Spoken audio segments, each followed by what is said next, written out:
کرسٹولوجیکل vocabulary سے بھرا پڑا ہے. اس میں ہیکل کی اور یروشلم شہر کی تباہی اور پھر علم الآخرت کے تعلق سے ساری باتیں ہیں جو کرسٹالوجی کا ایک بہت بڑا حصہ ہے اگر ہم اس کو پڑھنا چاہیں. تو اس کی اگر ہم سین سیٹنگ کریں کہ یہ واقعہ کہاں ہوا, کیسے ہوا, یہ واقعہ ہے پیشن ویک کا.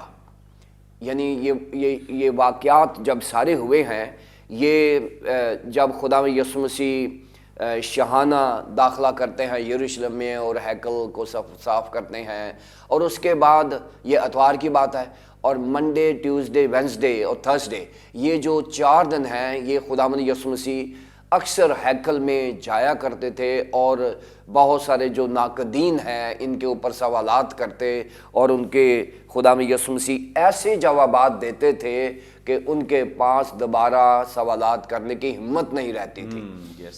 اور یہ جو سین ہوا ہے یہ ہوا ہے اگر ہم اناجیل متوافقہ پڑھیں, یعنی جو سناپٹکس ہیں ہمارے, متی رسول کی انجیل اور مقدس مرکز کی انجیل اور مقدس لوکا کی انجیل, اگر تینوں اناجیل کے ساتھ ہم موازنہ کر کے پڑھیں تو وہاں سے ہمیں سین سیٹنگ ملتی ہے. ایسے ہوا ہے کہ بات کرتے کرتے ہیکل میں خداوند یسوع مسیح جو ہیں وہ باہر نکلے ہیں ہیکل سے اور زیتون کے پہاڑ تک پہنچے ہیں. اور اگر آپ متی کی انجیل اور مقدس مرکز کی انجیل کو بھی دیکھیں تو وہاں پر یہ جو گفتگو ہے اس کو اولویٹ ڈسکشن کہتے ہیں, یعنی زیتونی واز خداوند یسوع مسیح کا ہے جو زیتون کے پہاڑ کے اوپر کیا. اگر ہم اس کا جغرافیہ دیکھیں تو یہ یروشلم شہر ہے, اس طرف درمیان میں ہیکل ہے, اور پھر اس کے بعد جو ہے وہ زیتون کا پہاڑ ہے. اور بہت سارے لوگ یروشلم سے نکل کے ہیکل کے سین سے ہو کے وہ زیتون کے پہاڑ پر جایا کرتے تھے. زیتون کے پہاڑ سے اگر آپ ہیکل کو دیکھیں تو ہیکل کا وہ نظارہ جو پرکشش اور دلکش نظارہ ہوتا ہے وہ نظر آتا تھا. تو یہاں پر کسی شاگرد نے یہ بات کر دی کہ یہ دیکھیں کتنی خوبصورت ہیکل ہے, اور یہاں سے خداوند یسوع مسیح نے اس کو بیس بنایا ہے کہ میں تم سے سچ کہتا ہوں کہ اس ہیکل کا پتھر پر پتھر باقی نہیں رہے گا. اور یہاں سے یہ ساری گفتگو شروع ہو گئی ہے جو آنے لگی ہے. اور اس پورے پیسج میں 3 بڑی چیزوں کو مضمون بنایا گیا ہے. اس سے پیشتر کہ ہم 25ویں آیت کو دیکھیں اس کے کانٹیکس میں, اگر ہم دیکھیں تو اس پورے پیسج میں خداوند یسوع مسیح نے علم الآخرت کے تعلق سے جو پیشین گوئیاں ہیں وہ کی گئی ہیں. نمبر 2, ایمانداروں کو انتباہ کیا گیا ہے اور ان کو ہدایات دی گئی ہیں. اور نمبر 3, ایمانداروں کے اس مشکل وقت میں الہی مدد کا وعدہ بھی کیا گیا ہے. یہ 3 بڑے مضامین ہیں جو یہاں پر بنائے گئے ہیں. سو اگر ہم 21ویں آیت کی 5ویں سے 11ویں آیت تک دیکھیں تو وہاں پر ہمیں زمینی نشانات کا ذکر آتا ہے. پھر ہم 12ویں سے 19ویں آیت تک دیکھیں تو وہاں پر ایمانداروں کی اظہار رسانی کی بات آتی ہے. اور اگر آپ 20ویں سے 24ویں آیت تک دیکھیں وہاں پر ہیکل کی تباہی کا ذکر آتا ہے. اور اگر ہم 25ویں سے 28ویں آیت دیکھیں وہاں پر ہمیں فطری, جو آج کا ہمارا پیسج ہے, فطری نشانات جو ہیں وہ علم الآخرت کے تعلق سے نظر آتے ہیں. اور پھر اس کے بعد 29ویں سے 38ویں آیت تک وہ جو آخری ہدایات خدا یسوع مسیح نے دی ہیں وہ یہ ہمیں حوالہ ملتا ہے.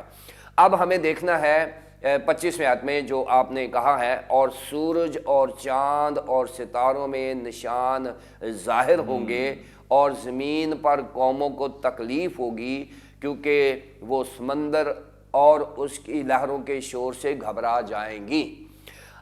اب اس کانٹیکس میں اگر دیکھیں تو یہ مضمون جو ہے یہاں پر اس کو کنٹینیو کیا گیا ہے جو 8ویں آیت سے 11ویں آیت تک خدا یسوع مسیح نے پہلے بھی اس کا ذکر کیا ہوا ہے. اگر میرے ساتھ ہم دیکھیں لوکا کی انجیل کے 21ویں باب جو یہی باب ہے اس کی 8ویں آیت سے دیکھیں, اس نے کہا خبردار گمراہ نہ ہونا کیونکہ بتیرے میرے نام سے آئیں گے اور کہیں گے کہ میں ہی ہوں, اور یہ بھی کہ وقت نزدیک آ پہنچا ہے, تم ان کے پیچھے نہ چلے جانا. اور جب لڑائیاں اور فسادوں کی افواہیں سنو تو گھبرا نہ جانا، کیونکہ ان کا پہلے واقعہ ہونا ضرور ہے لیکن اس وقت فوراً خاتمہ نہ ہوگا۔ پھر اس نے ان سے کہا کہ قوم پر قوم اور سلطنت پر سلطنت چڑھائی کرے گی، اور بڑے بڑے بھونچال آئیں گے اور جا بجا کال اور مری پڑے گی، اور آسمان پر بڑی بڑی دہشتناک باتیں اور نشانیاں ظاہر ہوں گی۔ یہ جو مضمون ہے یہ پادری صاحب کنٹینیو کیا ہے خداوند یسوع مسیح نے 25ویں آیت میں، یعنی 8 سے 11 تک جو تھا وہاں آگے بریک لگا کے یہاں پر کیا ہے، اور یہاں پر بھی نشانیاں کا ذکر ہے۔ اور اگر ہم ان پیسیجز کو دیکھیں تو 10 بڑی نشانیاں ہیں ہمارے ناظرین کے لیے جو ہمیں یہاں دیکھنی ہے، جن کو ہم نے دیکھنا ہے۔ پہلی بات تو یہ ہے کہ ایسا وقت ہوگا ناظرین کہ بہت سارے لوگ ہمیں گمراہ کرنا چاہیں گے۔ یہ جو نشانیاں بتایا گیا ہے یہ ہے گمراہ کرنا چاہیں گے۔ پھر یہ ہے کہ بہت سارے لوگ دعویٰ کریں گے جھوٹا نبی ہونے کا اور جھوٹا مسیح ہونے کا، یہ بھی آپ دیکھتے ہیں کہ ایسے دعوے ہونا شروع ہو گئے ہیں۔ پھر اس کے بعد ہمیں لڑائیاں، اور آپ دیکھ رہے ہیں کہ ریسنٹلی بھی جو ہم کسی وار میں ہیں اور شروع سے ہی ہماری جو عظیم جنگیں بھی ہو چکی ہیں اور حالات ہر وقت بے چینی اور بدامنی کی طرف جا رہے ہیں، اور پھر افواہیں جو ہیں یہ غیر ضروری ہوں گی، اور پھر اس کے بعد عالمی جنگوں کا انعقاد ہوگا اور وہ فساد ہوگا، بھونچال آئیں گے، کال ہوئے گا، مری ہوگا، اور دہشت ناک جو ہے یہ نشانیاں ہوں گی۔ سو یہ جو سارے کے سارے نشانیاں ہیں یہ خداوند یسوع مسیح نے علم الآخرت کے تعلق سے بتائی ہیں، جو بڑا اہم مضمون ہے۔ اب رہی بات سمندر کی، اور سمندر جو ہے ہمیشہ سے ڈر اور خوف کی علامت رہا ہے، بلکہ اگر آپ مکاشوہ 21 باب کی پہلی آیت میں دیکھیں تو وہاں پر ایک نئے آسمان اور نئی زمین کا ذکر کیا گیا ہے، وہاں خاص لکھا گیا ہے کہ اور وہاں سمندر نہ رہا۔ یعنی سمندر سے مراد یہ ہے کہ وہاں خوف کی علامت، سمندر جو خوف اور موت کی علامت رہا ہے پرانے عہد نامے میں بھی، نئے عہد نامے میں بھی، لیکن جو نیا یروشلم ہوگا وہاں لکھا ہے اور وہاں سمندر نہیں ہوگا، یعنی وہاں ڈر اور خوف نہیں ہوگا۔ یہاں لکھا ہوا ہے 25ویں آیت میں، اور زمین پر قوموں کو تکلیف ہوگی کیونکہ وہ سمندر اس کی لہروں کے خوف سے گھبرا جائیں گے۔ سو یہ جو دہشت ناک چیزیں ہیں یہ ایسی ہوں گی جب خداوند یسوع مسیح کی جلالی آمد ہوگی۔ سو ناظرین، ہمارے ارد گرد جو کچھ ہو رہا ہے یہ آخری جو ہماری خداوند یسوع مسیح کی جلالی آمد ہے اس کے تعلق سے ایک ماحول سازگار ہوتا جا رہا ہے۔ یہاں پر ہماری جو ضرورت ہے وہ یہ ہے کہ بجائے اس کے کہ ہم خوف زدہ ہوں یا ہم انتظار کریں کہ یسوع مسیح نے کب آنا ہے، بہتر یہی ہے کہ ہم اپنے آپ کو تیار کریں تاکہ اس کی جلالی آمد میں ہم شامل ہو سکیں۔ پریز گاڈ، بڑی زبردست خوبصورت باتیں کہ ہم سب کو اپنے آپ کو تیار کرنے کی ضرورت ہے تاکہ ہم جب بھی خداوند یسوع مسیح آتے ہیں یا اس سے پہلے ہمیں بلا لیا جاتا ہے تو ہم دونوں صورتوں میں تیار پائے جائیں۔ آگے بڑھیں گے اور ریورنڈ روبن قمر صاحب سے جانیں گے۔ 26ویں آیت میں روبن صاحب ذکر ہے کہ اور ڈر کے مارے اور زمین پر آنے والی بلاؤں کی راہ دیکھتے دیکھتے لوگوں کی جان میں جان نہ رہے گی، اس لیے کہ آسمان کی قوتیں ہلائی جائیں گی۔ کیا مطلب ہے اس کا؟ شکریہ پاسٹر منور صاحب۔